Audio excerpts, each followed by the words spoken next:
bom dia, boa tarde ou boa noite, de acordo com o horário que você estiver assistindo essa aula. Bem, gente, vamos direto ao ponto, aquilo que é mais importante para que a gente possa aprender um pouco mais sobre como fazer uma redação com uma nota excelente, com uma nota que possa fazer com que vocês passem no curso, para o curso que vocês estão objetivando. E ainda tratando, começamos em janeiro, a partir mais ou menos do dia 15, dia 20, a gente começou a tratar sobre a introdução. A parte mais importante que eu considero, claro, que a gente não vai deixar de dar a devida atenção para as outras partes constituintes do texto, que são os dois parágrafos de desenvolvimento e também parágrafo de conclusão. Porém, a introdução é a parte da redação na qual você apresenta ao seu corretor os seus atributos. É a partir dali que você mostra qual a sua linha de raciocínio, é a partir dali que você mostra se você domina a norma culta, é a partir dali que você domina a questão dos elementos coesivos do texto. Enfim,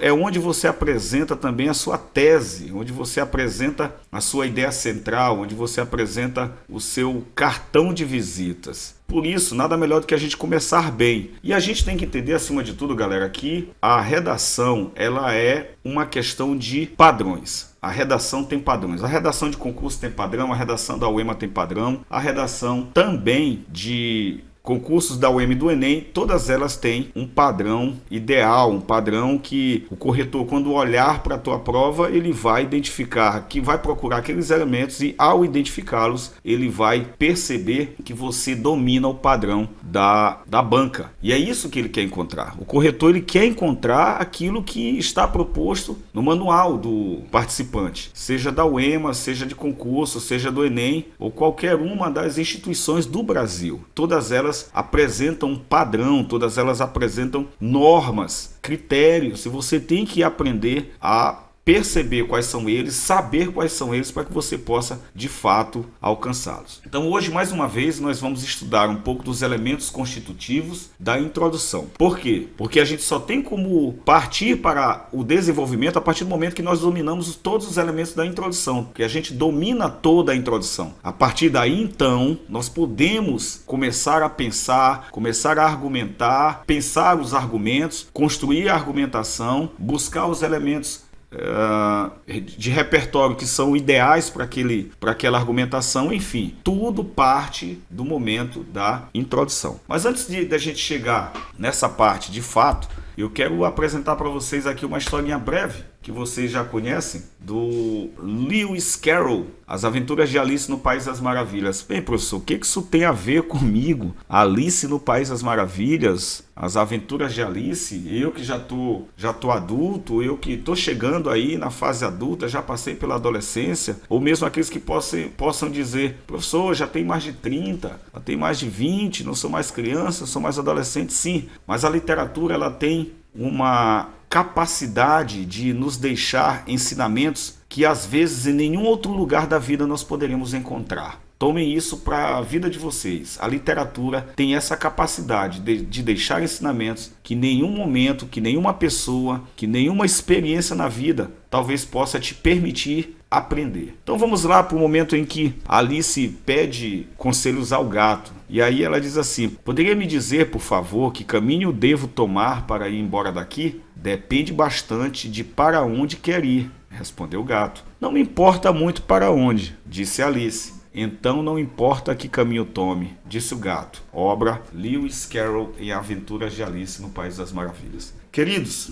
a situação que Alice se encontrava, eu costumo assemelhar à situação de muitos alunos na hora de fazer a redação. Quando o aluno se depara com aquela folha em branco, dá um frio na barriga, dá vontade de ir ao banheiro, parece que o aluno nunca estudou, parece que o aluno nunca mencionou nada em um texto, parece que o aluno nunca escreveu uma redação na vida. Ele não sabe o que é introdução, dá um branco, ele não sabe o que é desenvolvimento, ele não sabe o que é conclusão, ele não sabe por onde começar, ele não sabe se ele começa com um repertório, se ele começa com tema, ou se ele começa logo com a tese. Enfim, é um momento de total pânico para muitos alunos. Mas sabe para qual aluno isso se torna pânico? Para aqueles que não se prepararam, que não entenderam, que não compreenderam os padrões da redação.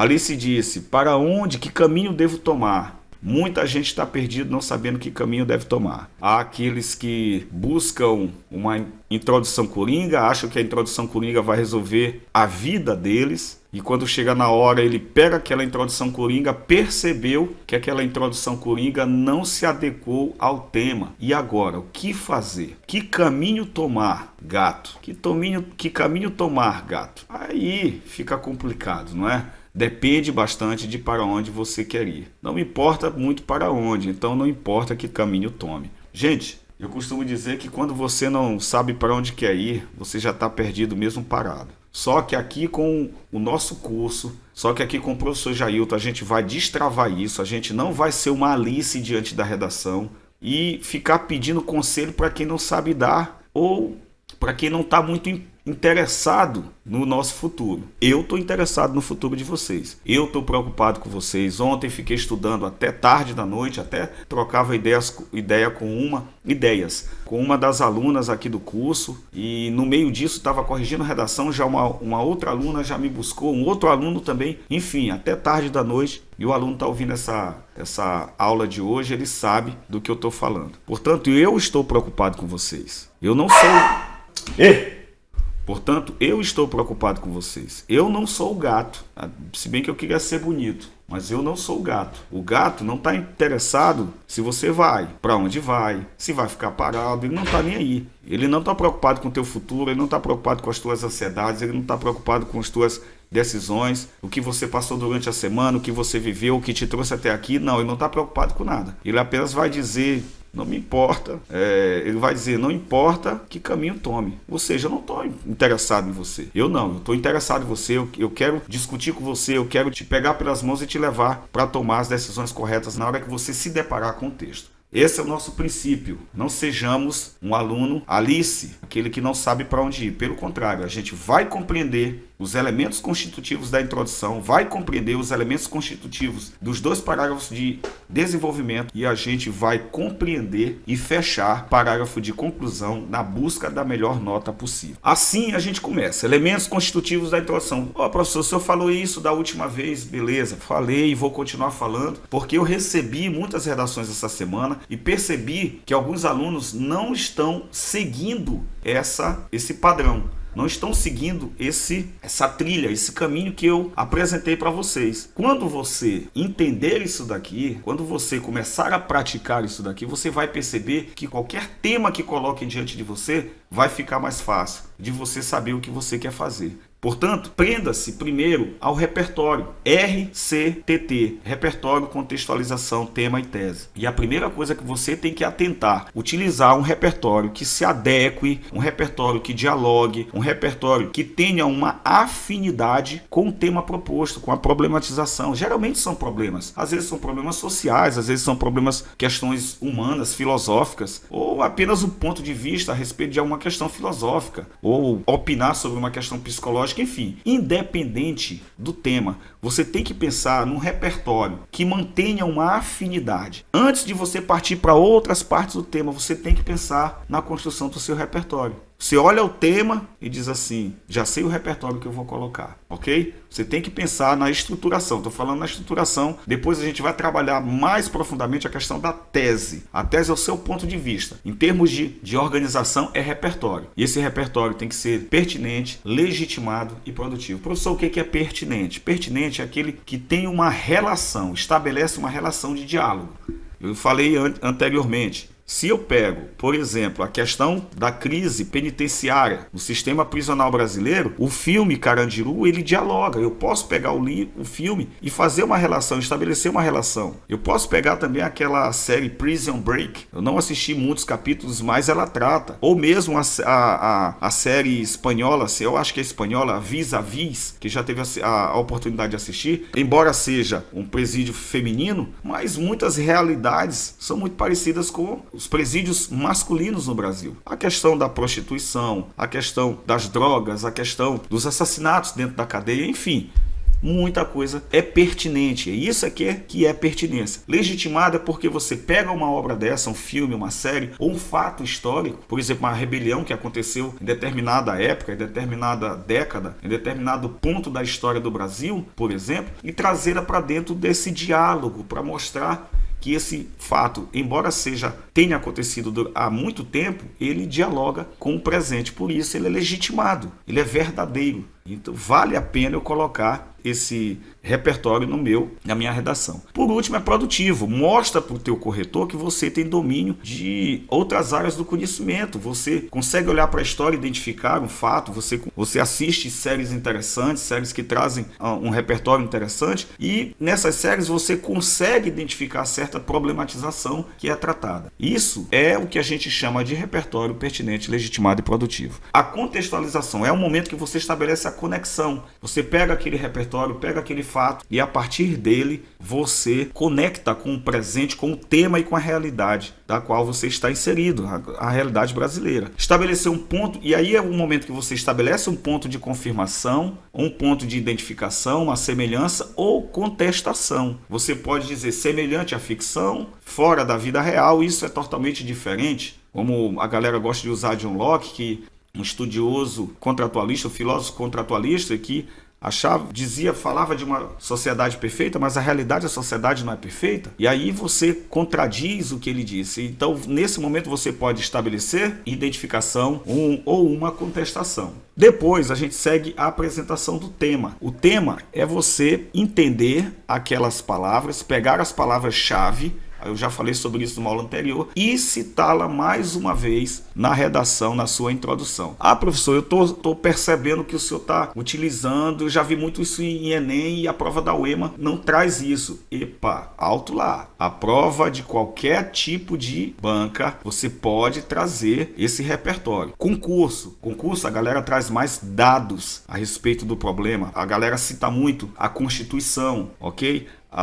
As leis trabalhistas, quando se trata dessa questão. Porém, é repertório. Eu não estou dizendo que para quem vai fazer concurso tem que trazer um filme. Depende, isso é muito relativo. Eu tenho que mostrar para vocês que o repertório, o contexto, o tema e a tese, eles têm que ser apresentados. Professor, necessariamente nessa ordem? Não. Eu vou mostrar hoje ainda, vou mostrar nessa aula. Uma hora eu peguei uma redação de uma aluna e fiz uma inversão dessa ordem, mas mantendo essa unidade, mantendo todos os elementos. Portanto, é a hora de você, depois de apresentar o contexto, apresentar o tema. E isso não faz diferença se for o EMA, se for concurso, se for Enem. A apresentação da tese, essa é fundamental. É a ideia central, é o tópico frasal. É o como você pensa a respeito daquele problema, daquele tema. Como eu disse, tema pode ser problema ou não. O tema pode ser meio filosófico para você dar um ponto de vista, mas pode ser uma problemática vivenciada. Comentei ontem com a Maressa, aluna nossa aqui do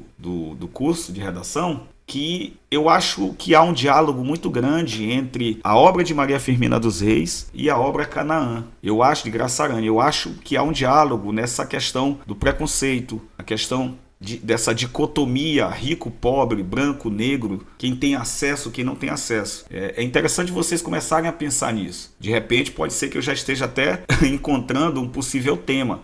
As duas obras, elas dialogam, elas têm pontos muito, muito próximos e dialogam mesmo, que estabelece uma conexão. Eu achei isso. Portanto, galera, a apresentação da tese é a sua ideia central, é o seu ponto de vista a respeito do tema. Professor, mas eu não vejo isso na UEMA, não me ensinaram assim, eu não aprendi assim, porque na UEMA dizem que a prova é diferente e não é igual à prova do Enem. Pronto, beleza. Que tal você pegar uma nota 10 da UEMA, ler aqui comigo para ver o que você me diz. Mestre Severino, que vivia no interior maranhense, tinha a cidade de São Luís como uma de suas principais rotas de viagem. Ao adentrar no outono de sua existência, o senhor contraiu um grave problema cardíaco, mas isso não lhe impediu de visitar a ilha mais uma vez. Ao chegar em seu destino, Severino ficou extremamente decepcionado ao ver o cais da Sagração vazio. Caso o autor da obra fictícia Josué Montello tivesse feito o senhor conhecer o porto do Itaqui, talvez ele não fosse contra a conciliação entre tradição e modernidade, ideal para construir uma cidade cidadã. Houve uma aula que eu já falei sobre essa redação, hoje eu não vou esmiuçar essa redação, eu só vou mostrar para vocês quanto é importante o repertório. O repertório, ele vem daqui, ele vai aqui, ó, tudo isso aqui é repertório. Tudo isso aqui é repertório. É o repertório já encaixando aqui, encaixando já para a apresentação, a contextualização, o tema e a tese. Mestre Severino vivia aqui, ele o autor, a aluna trouxe a questão do próprio livro, da própria obra que foi citada para estudos pela UEMA, Cais da Sagração. Ela traz aqui o repertório. Eu não vou me debruçar muito nos detalhes, só para mostrar para vocês que essa estrutura, repertório, contexto, tema e tese estão presentes. Ela começa a contextualizar. Caso o autor da obra fictícia, Josué Montello, tivesse feito o Senhor conhecer o porto do Itaqui, essa partezinha aqui, ó, toda essa partezinha aqui, ela é nada mais, nada menos do que o contexto. Ela é a conexão. Você tem que conectar o seu repertório à realidade. Olha aqui, ó, eu tenho Cais da Sagração, eu tenho passado. Porto do Itaqui, eu tenho presente. Já há uma conexão aqui. Perceberam essa conexão? E aí vem o seguinte, talvez ele não fosse contra a conciliação entre tradição, vou colocar de amarelo novamente, não fosse contra a conciliação entre tradição e modernidade. Olha aqui, ó, tradição e modernidade, ó, conciliação entre tradição e modernidade. Esse é o tema dessa prova, se não me engano, 2019. Nós temos aqui, deixa eu riscar agora, nós temos aqui o repertório, R, bem aqui, vou colocar bem aqui, nós temos o C, aqui nós temos o T, deixa eu ver se dá para colocar aqui uma... Daqui para cá eu tenho o tema, a conciliação entre repertório, bem aqui, desculpa aqui com caneta.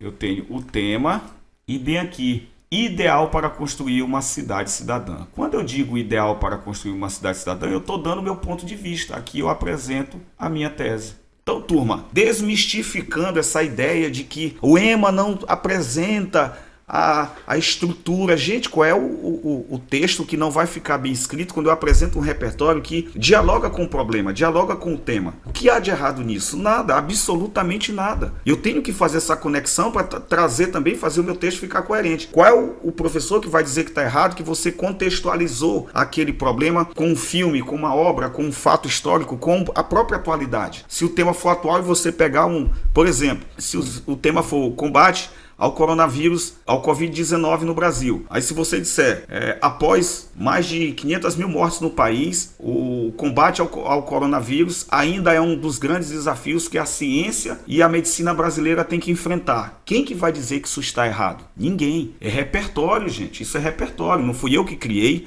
não fui eu que inventei. É fato. As 500 mil mortes é fato.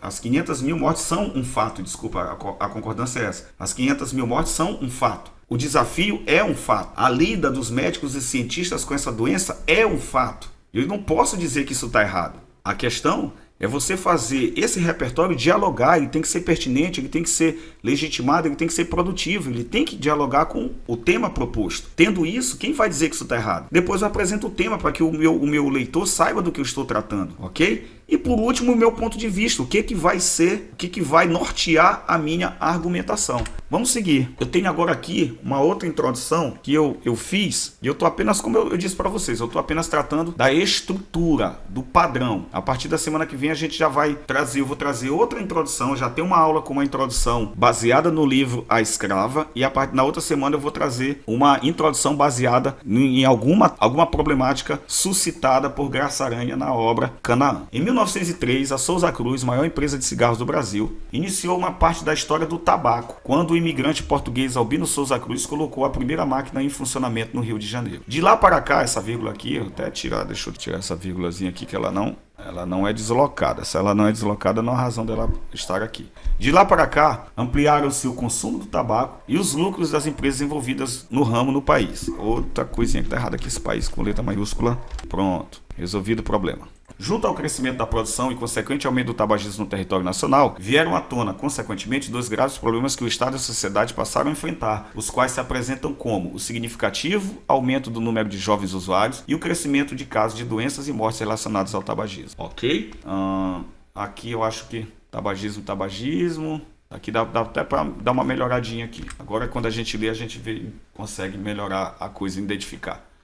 Galera, bem aqui eu tenho repertório. Em 1903, a Souza Cruz, maior empresa de cigarros do Brasil, iniciou uma parte da história do tabaco quando o imigrante português Albino Souza Cruz colocou a primeira máquina em funcionamento no Rio de Janeiro. Aqui eu tenho o repertório. Dialoga ou não dialoga com os desafios do combate ao tabagismo no Brasil? Claro. De lá para cá, olha aí, ó, olha o contexto, olha o link, olha a integração entre o passado, que é o fato passado histórico, e o presente. De lá para cá, essa é a questão, é o elemento coesivo, bem aqui, ó. Esse é o elemento coesivo. De lá para cá, esse é o elemento coesivo, bem aqui, ó. De lá para cá, ampliaram-se o consumo de tabaco e os lucros das empresas envolvidas no ramo no país. Junto ao crescimento, aqui eu já vou apresentando a tese, junto ao crescimento da produção e consequente aumento do tabagismo no território nacional, vieram à tona, consequentemente, dois graves problemas que o Estado e a sociedade passaram a enfrentar. Bem aqui eu tenho a síntese da minha tese. Eu tenho um D1 que serve para uma tese que serve para o desenvolvimento 1 e uma tese que serve para o desenvolvimento 2. Professor, obrigatoriamente eu preciso colocar D1 e D2? Não. Agora você sabe que o que você argumentou no primeiro parágrafo de desenvolvimento tem que ser diferente do que você vai argumentar no segundo, ok? A gente vai conversar melhor sobre isso lá quando a gente for para a parte do argumento. Outra redação que eu criei aqui, essa daqui, galera, olha, essa redação aqui, essa introdução foi eu que criei. Quando eu fico imaginando temas possíveis que possam cair, eu vou lá e escrevo uma introdução. Essa aqui também é uma outra introdução que eu criei, preconceito racial no Brasil. Turma, essa aqui dialoga muito com a possível temática da UEMA. Omar Salgado, por que não apagas com a esponja de tuas vagas de teu manto este borrão? Escreveu Castro Alves no século XIX em seu poema Navio Negreiro. A mancha da qual tratou o poeta, bem aqui eu já tenho repertório, né? A mancha da qual tratou o poeta marcou significativamente a sociedade brasileira. Nessa época, a escravidão, como se caracterizava, que eu mudei nessas... Aqui eu até alterei lá, depois porque eu repeti a palavra época bem aqui. Depois a leitura eu fiz, e só que quando eu não fiz essa correção, acho que no outro tá. A época de um Brasil recém-declarado independente pulsava fortemente pelo país. O tempo passou, mas é perceptível, na atual conjuntura brasileira, fortes evidências do racismo e da discriminação de outrora arraigados no comportamento da sociedade. Isso revela que o preconceito racial é cultural e que traz sérios prejuízos sociais, educacionais e econômicos para o país. Aqui, ó, até mudei, gente, ó. Aqui, ó. Fiz até a mudança aqui. Deixa eu apagar e circular de novo. Olha aqui, como eu fiz a alteração que eu falei para vocês. Aqui, ó. Nesse ensejo. Porque aqui, para não ficar nessa época, eu tenho um repertório. Aqui eu tenho um repertório. Até aqui, ó. Isso aqui tudo é o repertório. Quando o poeta fala sobre... Quando é citado o poeta Castro Alves, e logo depois fala um pouco mais, traz um pouco mais de informação nesse ensejo. A escravidão, como se caracterizou na época de um Brasil recém-declarado independente, pulsava fortemente pelo país. A partir de agora eu tenho o contexto e a tese, ó, o tempo passou, ou seja, de lá para cá, é perceptível na atual conjuntura brasileira fortes evidências do racismo e da discriminação de outrora arraigados no comportamento da sociedade. Percebam, tudo isso aqui é o que? O meu contexto, ó, o tempo passou, ou seja, do século XIX até o atual, muita coisa mudou, porém, esse fato não mudou. E aí depois eu venho com a tese, revela o preconceito, que o preconceito racial é cultural, aqui o D1, e traz prejuízos sociais.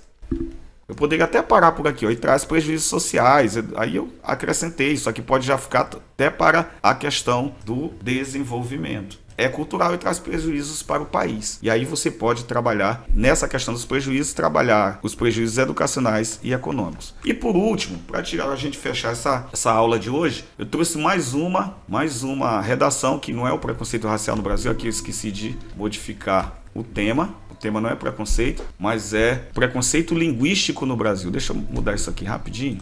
Preconceito linguístico no Brasil. Deixa eu pegar isso aqui e colar.